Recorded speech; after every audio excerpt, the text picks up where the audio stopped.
Assalamualaikum warahmatullahi wabarakatuh.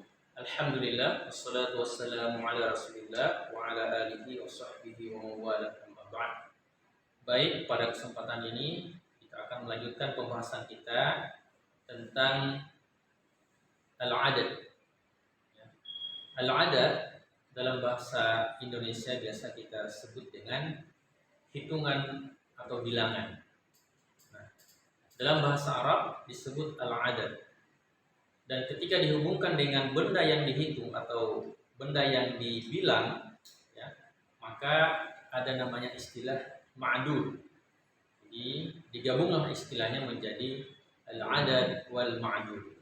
Nah, al-adad dalam kesempatan ini kita akan bahas angka atau bilangan dari 1 sampai 10. Jadi al-adad ini adalah hitungan atau bilangan.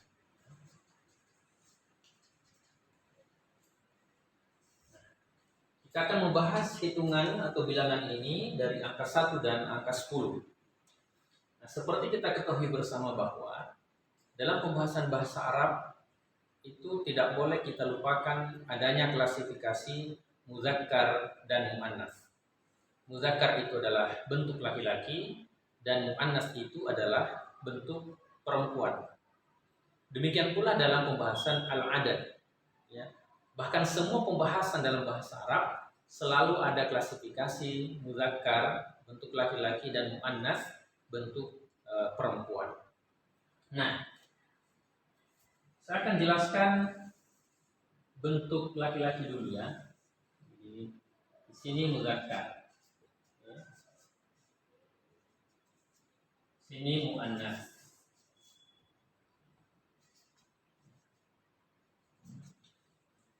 Baik. Dalam bilangan muzakkar biasa kita hitung dari angka 1 dulu ya. Wahidun, isnani, salasun, arba'un, khamsun, sittun, sab'un, samanin, tis'un, ashrun. Ya. Nah, kita ambil contoh misalnya wahidun ya. Wahidun, isnani, ya. Salasun, arba'un, dan seterusnya ya.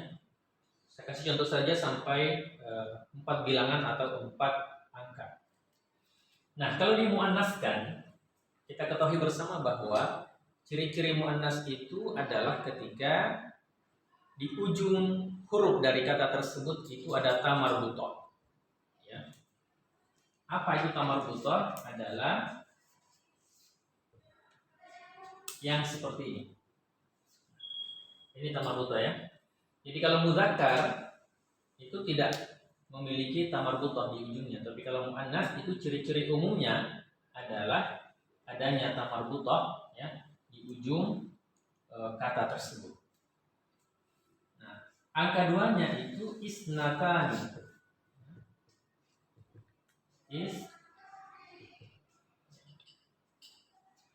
Isnatani.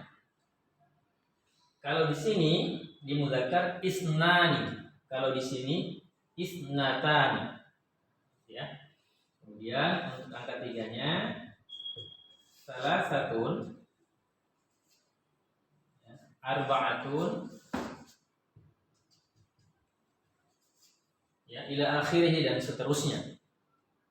Nah, adapun angka 5, 6, 7 dan 10 saya kira semua para tulab sudah menghafalkannya ya.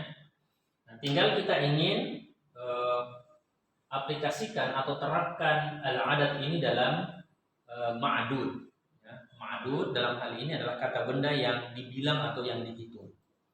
Nah, di sini saya kasih contoh ya. Nah, misalnya kita ingin mengatakan 1 pena, 2 pena, 3 pena, 4 pena, dan seterusnya. Ya, karena di sini kita kasih contoh sampai angka 4, maka kita akan buat contoh sampai angka 4 juga atau bilangan 4 juga.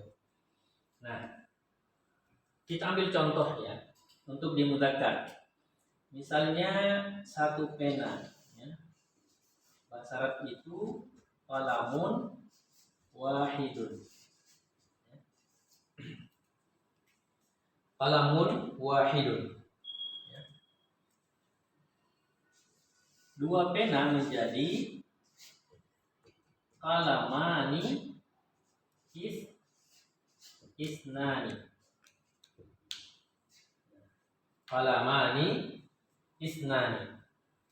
Nah, perhatikan ya susunannya. Kalau dalam hitungan 1 dan 2, ya, ma'adudnya dulu yang didahulukan. Ma'adud itu adalah kata benda yang dihitung atau yang dibilang. Kemudian adatnya atau hitungannya atau bilangannya dia berada di ujung, di akhir ya. Itu berlaku sampai angka 2 saja. Nah, ketika di angka 3, maka angka 3 dan seterusnya, maka adatnya dulu yang didahulukan. Ya, adatnya dulu yang didahulukan. Menjadi ya, salah satu aqlami.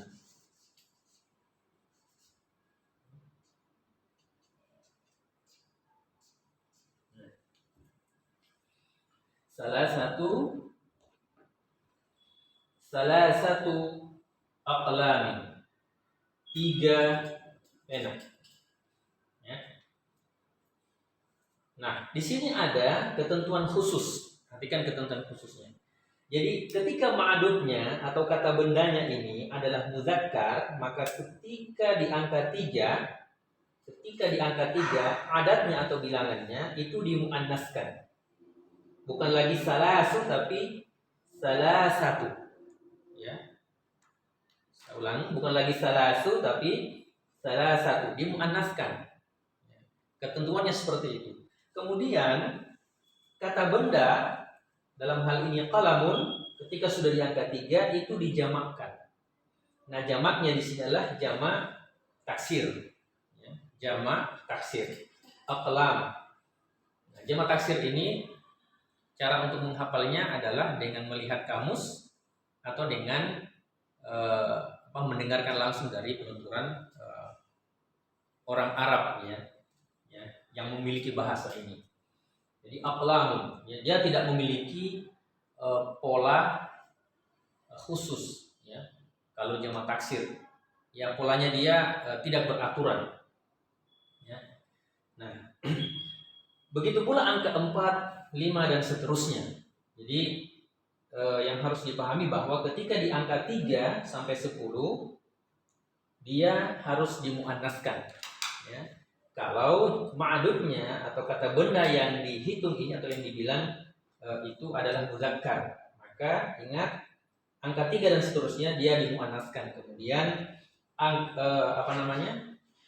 isimnya ya itu dijamakkan seperti itu. Nah, kemudian kita ambil contoh di muannas. Ambil contoh di muannas. Misalnya kata jawalatun. Jawalatun. Ini muannas. Berarti adatnya wahidatun. 1 motor. Jawalah itu artinya motor. Ya.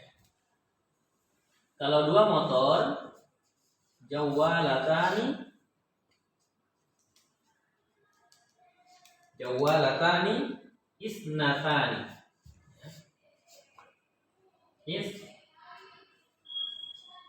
Isnatani. Yang ini ya.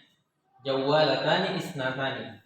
Nah, kalau sudah di angka 3, maka dia juga harus dimuzakkarkan. Ya. Karena ma'adudnya dalam hal ini jawala, dia muannas. Ya, kalau sudah di angka 3 juga, jadi dia dimuzakkarkan. Jadi terbalik dengan yang muzakkar tadi, ya. Kalau sudah di angka 3, adatnya itu dimuannaskan. Kalau di contoh muannas ini, kalau sudah di angka 3, maka adatnya angka 3 dan 10, ya, itu dimuzakkarkan. Jadi dihilangkan tamarbutan. Jadi salasu, ya, jawala. Ya. Ini dijamak muannas salim, ya. Salasu jawalatin, ya, bukan jawalatin, ya. Salasu jawalatin. Jadi baris akhirnya harus jar atau dia harus dimajrur, ya. Nah, karena susunannya ini adalah susunan mudhafun, ya, dan mudhafun ilaih. Nah, apa itu mudhafun dan mudhafun ilaih? Nanti ada konten yang lain yang membahas tentang mudhafun dan mudhafun ilaih. Bisa dilihat di konten tersebut. Baik, saya simpulkan bahwa al-adad adalah hitungan atau bilangan. Ada muzakkar, ada muannas. Dan kalau dihubungkan dengan kata benda, ya, yang dihitung atau yang dibilang, maka kata benda tersebut disebut dengan al-ma'dud. Jadi istilahnya al-adadu wal ma'dud. Nah, hitungan 1 dan hitungan 2, ya, untuk di muzakkar itu harus sama-sama muzakkar. Falamun muzakkar, wahidun muzakkar. Demikian pula di muannas, hitungan 1 dan 2 harus sama-sama muannas. Jawalatun wahidatun, jawalatani isnatani. Nanti ketika sudah di angka 3, dia dibalik. Ya. Kalau ma'adudnya muzakkar, maka angka 3-nya dan sampai 10 itu dimuannaskan. Kemudian ma'adudnya dalam hal ini qalam itu dijamakkan. Ya. Demikian pula di muannas, ya. Ma'adudnya dalam hal ini jawalah itu dijamakkan, ya. Kemudian adatnya, angkanya itu dimuzakkarkan, ya, dikasih bentuk laki-laki. Demikian apa yang sempat kami dapat sampaikan. Semoga ada manfaatnya. Billahi taufiq wal hidayah. Wassalamualaikum warahmatullahi wabarakatuh.